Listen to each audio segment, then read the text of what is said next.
안녕하세요. 저 카이스트 문화기술대학원의 박주용이고 지금은 고등과학원에 방문 중이고요. 원래 제목이 길었는데 15분이라는 얘기를 듣고 줄였습니다.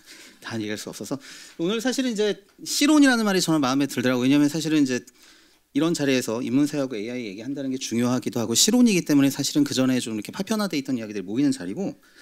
그런데 한 가지 제가 이제 말씀드린 게 실온이다 보니까 아마 지금까지 들으신 말씀이랑 정반대의 말씀을 드리고 나서 아마 제 의견이 옳다고 되게 우길 것 같아요. 그래서 한번 들어주시면 감사하겠습니다. 어차피 지금은 세미나라고 하는 게 이제 원래 어원이 C거든요. 그래서 인세미네이트 해가지고 아이디어를 주면 생각을 하는 거였습니다. 그리고 그 역사 아까 말씀 재밌었는데 이제 50년 얘기 들었는데 AI라는 개념이 처음 나온 거는 이제 그 일리아스에서 호메로스가 그 여행을 갔다가 자동으로 열리는 문을 보고서 오토마톤이라는 말을 처음 해서요. 그러면서 그게 이제 어떻게 됐나 싶어서 처음에는 헤라 여신이 준 신의 능력을 생각을 하다가 계속 여행을 하는데 이제 대장장이신 헤파이스토스가 그 신들이 모인 올림푸스 신전에 먹을 마나랑 마실 넥타를 올릴 쟁반에다가 바퀴를 달아서 보내는 걸 보고 나서 세계 최초의 좀 이렇게 인공지능 드론이죠.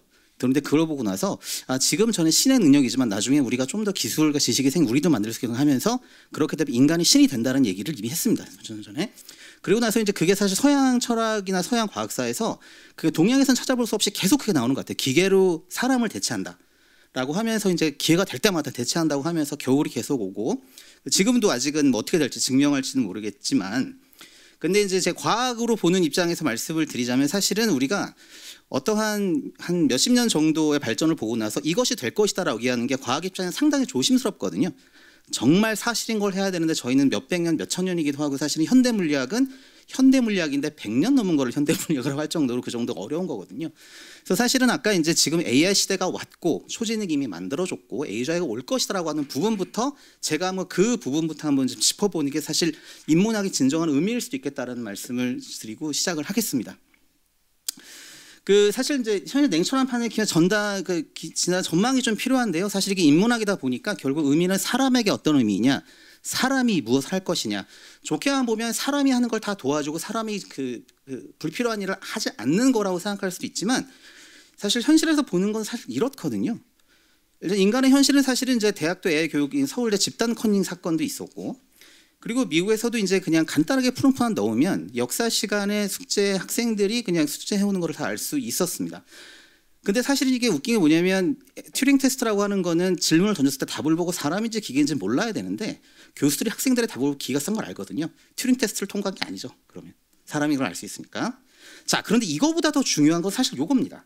제가 사실 깜짝 놀란 거는 과학고에 가서 토론하는데 선생님이 그러시더라고요.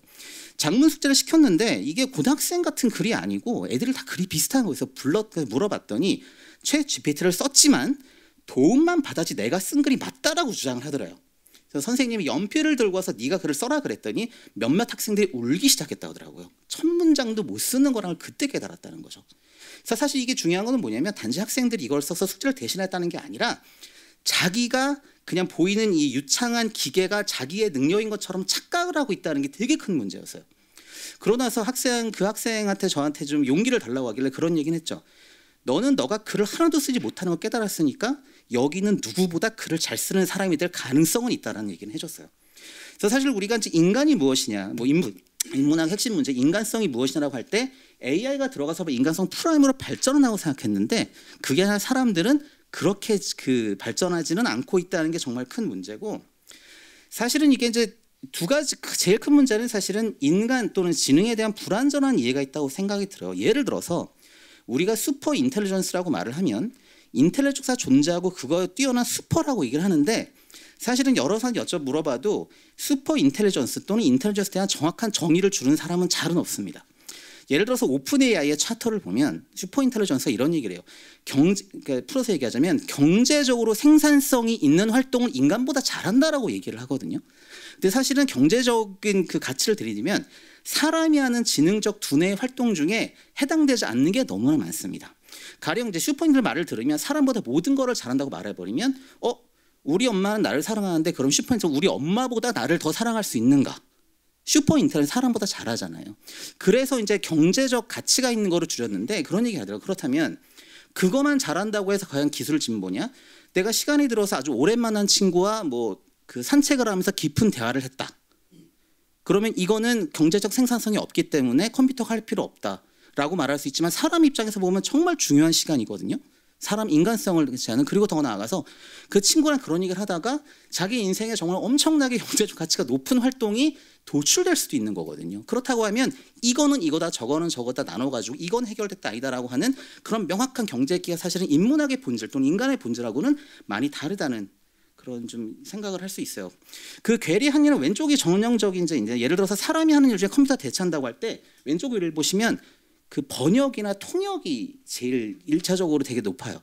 이건 불과 이제 지난 8월 달에 나온 건데 그럼 저렇게 보면 기계가 이제 통역가는 실제로 이제 필요가 없다라고 얘기할 수 있지만 거꾸로 생각을 하면 뭐 작년 재작년을 세계를 돌게 한 한강 작가의 경우에는 기계로 할 수 없는 정말 사람이 이 한강 작가의 작품을 이해한 번역가가 있었기 때문에 가능하다고 우리가 얘기를 하면서 그래서 그걸 너무나 받아들이면서 뒤돌아서면 아 번역은 이제 컴퓨터가 할 거니까 사람은 필요 없어라는 얘기를 하고 있거든요.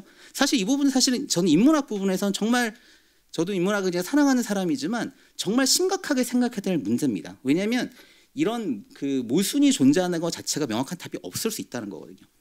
그러나 이제 예를 들어서 그런 거죠. 그래서 사실은 저런 식으로 기계가 다 할 거고 사실 인간의 본성에 반하는 것들도 많이 있음에도 받아들이는 거는 사실은 인류의 손해이자 인문학의 손해이긴 하죠. 그래서 사실은 이제 통역하는 사람들의 얘기를 좀 들어보면 이런 얘기는 해요. 통역하는 사람이 그러니까 통역을 된다고 하니까 자기들 일을 많이 잃어버리는데 문제는 뭐냐면 자기가 프로페셔널한 기술을 가진 사람에서 봤을 때 통역을 기계에 맡기는 사람들은 기계 그 번역의 퀄리티를 보는 것이 아니라 그냥 뭐 몇 장이니까 그거를 짧은 시간에 하니까 그냥 하면서 순전히 그 경영의 입장에서만 하고 있는데 그래서 질 낮은 기술로 대체하라는 게 확실하고 예를 들어서 사람보다 잘하는 순간이 정말 넘어선다면 그때 하는 건 문제가 아니지만 이미 사람들은 아까 그 그냥 컴퓨터가 하는 걸 내가 한다고 생각하는 것처럼 퀄리티를 보지 않고 하는 현상이 이미 벌어지고 있다는 거죠. 거기에서 문제는 작업은 균일화되고 세부 내용을 보지 않는 노골적인 오류로 점철되어 있으며 자동 번역해서 문제는 뭐냐면 문화와 인류에 대한 인의 가능성의 문을 닫아버리고 있다는 거예요. 그 제가 사실은 최근에 책을 하나 번역을 했는데 책을 번역을 하고 다시 돌아가서 단어들을 되게 고쳤어요. 뒤를 보면서 작가가 이런 얘기를 했었구나. 그럼 결국 어떤 단어를 올 때 번역을 할 때 의미가 서너 개 있잖아요. 서너 개 중에 어떤 게 최적이냐를 고르는 과정이 있어야 되는데 컴퓨터는 당연히 그거를 못하죠. 과연 이 사람이 어떤 의도를 했을까라고 하니까. 사실은 이제 이게 위에 이제 그 스탠포드 이제 그 사회학 역사학 교수가 그러니까 이거의 극단적인 케이스를 보고 나서 약간 그거를 이제 이과 병이라고 표현하기도 했었는데 저도 이제 근데 엔지니어인데 이게 선과 악이 있어서 아까 최적화 말씀하셨지만 최적화되면 이건 인간을 넘어서고 아니라고 일직선으로 만드는 관점에서 보는 거거든요. 그래서 어느 순간이 넘어서면 인간보다 잘하고 인간이 하는 활동이 엄청나게 다양하고 몇 가지 디멘전이 많음에도 불구하고 그래서 이걸 옵티마이제이션 데스라고 표현하고 아까 그 옵티마이제이션 펑션을 만들어서 옵티마이즈 하면 문제가 해결되는 것처럼 보는 것이 이제 이런 그 뷰지만 사실은 아래가 훨씬 실제 세계와 인간이 살아가는 인생을 훨씬 잘 대변하는 곡선이죠. 시작도 끝도 가끔은 이해할 수 없는 저런 특이점이 존재를 하기도 하고요. 그럼에도 제일 쉬운 거.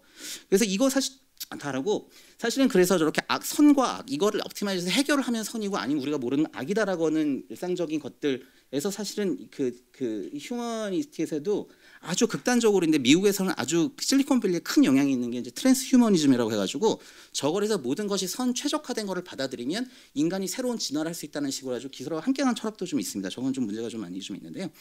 그래서 우리가 생각해봐야 될 거는 인문학적으로 봤을 때 인간이 정말 단 하나의 기준 그냥 선을 그어놓고서 처식화되면 우리는 되고 뭐가 많으면 언젠가 해결이 되고 하는 최선을 찾는 존재인가. 몇 가지를 말씀드려보겠습니다. 그래서 사실은 우리가 아까 교육 얘기도 나왔고 저도 교육으로 시작했고 형님들도 교육 말씀하셨지만 우리가 예를 들어서 뭐 내 아이가 음악을 한다고 하면 꿈은 베토벤처럼 위대한 사람이 되고 싶은 거죠. 그 사람은 어떻게 됐는가? 지금 생각해보면 데이터가 많고 컴퓨터 달라지면 언젠가는 베토벤보다 훌륭한 사람이 나올 거라고 그냥 약속들 또는 이렇게 됐다라고 얘기를 하지만 제가 궁금해서 그냥 그 사람들이 한 말을 찾아봤어요. 그래서 베토벤한테 사람들이 많이 물었겠죠. 선생님 어떻게 이렇게 아름다운 음악을 만드시냐 그랬더니 누구보다 많은 데이터를 공부를 하고 누구보다 잠을 안 자고 열심히 했어라고 대답한 게 아니라 나는 음악 신의 목소리를 듣고 그를 찬양할 자식들을 낳는 존재야 라고 생각을 하고 나니까 음악이 나오고 미켈란젤도 선생님 어떻게 그렇게 아름다운 조각 만드세요? 지금 같은 경우에는 그러면 누구보다 좋은 칼 누구보다 좋은 돌을 가지고 잠을 안 자고 하면 될 것 같지만 돌을 보니까 천사가 나오려고 하길래 나는 그를 도왔을 뿐이다 라고 얘기를 했어요. 자 그러면 지금하고 얘기가 너무 다르지만 이 사람들이 이렇게 말하는데 우리가 넌 틀렸어. 데이터가 많으면 되라고 할 수는 없는 거라고 생각이 들어요. 그리고 이제 그 한 가지 더 이렇게 피카소는 컴퓨터를 써본 사람이에요. 되게 옛날 사람 같지만 컴퓨터를 써본 사람이거든요. 이런 얘기를 했대요. 어떻게 컴퓨터는 쓸모가 없다. 그 이유는 답을 낼 줄만 아니까. 아름다운 음악, 아름다운 조각을 만들려면 내가 무엇을 하고 싶은가, 인간으로 하고 싶은가를 먼저 잡아야 되는데 컴퓨터는 그거를 내질 않더라. 그래서 나는 그게 먼저 있으면 컴퓨터를 도구로 사용하는 문제가 아니지만 컴퓨터가 인간을 대체한다고 하는 문제는 뭐냐면 얘네들은 원하는 것이 없다라는 얘기를 했다고. 사실 이 사람들이 비슷한 얘기를 해요. 그에 비해서 그렇다면 그러면 이것도 배워서 우리는 할 수 있어라고 할 때 제가 최근에 이제 특히 AGI가 당연히 올 거라고 얘기를 하는 여러 가지 전문가들이 뭐 전문계 쪽에도 있고 이제 그냥 대중 소식인데 그분이 한 말을 그대로 말씀드릴게요. 예술은 그럼 다른데 어떻게 할 거냐 했더니 계속 만들어서, 사실 예술가들의 뭘 만드는 과정이랑 자기 영감이 중요한데 만들어서 예술제 심사들의 평가받은 다음에 강화학습을 시키다 보면 예술은 완성되고 인간의 예술은 없어질 것이다라고 얘기를 하더라고요. 여기서 인문학 하시는 분이 정말 한번 생각해 보세요. 역사, 인간을 이해한다고 하는데 그냥 누군가 그 심사원한테 강화학습을 하면 된다라고 하는 것들, 그거에 대해서 좀 생각해 보실 필요도 있을 것 같습니다. 데이터는 인간의 모든 걸 갖고 있다는 그 이유는 저는 이렇게 생각을 해요. 데이터가 많아지면 물론 해결된다고 말씀하셨지만 저는 반대로 생각하는 게 3, 4 이론이라는 게 있습니다. 사실은 데이터가 모든 걸 포함한다라고 하는 게 아닌 증거 중에 하나가 예전에 트위터 같은 경우가, 처음엔 트위터 같은 경우에도 이제는 사람들이 하고 싶은 말을 다 할 수 있게 하면 기존에 존재하지 않았던 수준의 높은 수준의 토론이 가능한 민주주의가 될 것이라고 얘기했지만 결론은 잘못된 말과 거짓말과 그냥 악평만, 험담이 훨씬 더 많은 아주 안 좋은 게 됐잖아요. 그 이유는 뭐냐면 사람들이 머릿속에 있는 생각이 제대로 표현할 때는 다 드러나지 않는다는 거죠. 그래서 3, 4 이론이라고 생각을 해서 머릿속에 둥둥 떠다니는 생각의 단순히 생각으로 할 수 없는 크루드한 것들이 사람이 남들에게 표현을 하다 보면 정제되고 좋은 게 나올 수 있다는 거에서 인간이 구성하는 모든 것에서 데이터가 극히 일부가 나옵니다. 그럼에도 불구하고 시간이 지나면 아티스트는 또 새로운 거를 만들죠. 자, 그런데 데이터에 인간의 모든 것이 들어있어서 그거를 따라하면 AI가 사람을 따라잡는다고 하는 거는 저 3, 4년 중에서 2개를 놓지 않은 채 나온 것만 보고 나서 따라하는 거기 때문에 실제로 사람들이 말하지 않은 것, 그리고 아직 말하지 않은 것을 데이터로부터 알 수 없다는 얘기가 될 수 있거든요. 그래서 사실 크기를 보면 저는 그래서 그냥 AI가 어떤 도구나 유용한 도구가 될 수는 있겠지만 인간을 구성하는 모든 거를 그냥 따라잡을 수 있다. 인구가 낮다라고 하는 거. 그리고 오늘 기존인 AGI가 올 건데 인문학의 역할을 묻는 것, 그거보다는 과연 그 전에 그런 게 올 것인가, 인문학은 정말 뭐 해야 되느냐가 먼저 중요하다고 생각이 드는 거죠. 그래서 저는 이제 시작점에 대한 논의부터 생각해요. 이건 아까 이제 처음에 보여드렸던 호프포스트 그 역사 교수가 한 건데, 그래서 물어봤더니 한 46%가 그 챗GPT를 쓴 거로 나타나고 얘기를 하는데 이런 얘기를 하더라고요. 일단은 읽어보면 챗GPT를 써낸 애들은 글이 다 비슷해요. 자기들의 얘기가 없어요. 그냥 주제만 갖고 나서 모으는 건데 이런 얘기를 하더라고요. 이 학생들에 대해서 이걸 어떻게 하지 말게 할 것인가. 예를 들어서 이제 보면은 나는 생각을 하지 않아도 이거 편하니까 그냥 할 거야라고 하는 게 최악이긴 한데 그냥 그렇게만 하면 잔소리하는 거. 그래서 이런 얘기를 하더라고요. 어떤 사람들은 자기의 생각을 말하는 자유를 위해서 목숨을 바쳤는데 그 역사를 잊어버리고 AI한테 너의 생각을 하지 않을 자유를 맡기지 말아라, 그런 얘기를 하더라고요. 사실 아마 우리가 역사나 또는 인문학에서 배우는 교훈들은 이런 걸 것 같아요. 사람이란 무엇인가. 아직은 우린 사람이 뭔지 모르고, 그리고 한다 하는 것들도 아직은 그냥 겉으로 보이는 것들에 의해서 사람이 대체할 건 아니거든요. 목숨을 걸고 죽어가며 쟁취한 읽고 쓰고 생각할 자유를 포기하고 있다. 제가 이거는 좀 약간 재밌는 그냥 개인적인 일화가 있는데, 예전에 처음에 이제 그 챗GPT 3.5가 나왔을 때 뉴욕타임스 기자한테 쓰라고 했는데 뉴욕타임스 기자가 슬슬 건드렸더니 나중에 이제 막 사랑해 그런 거예요.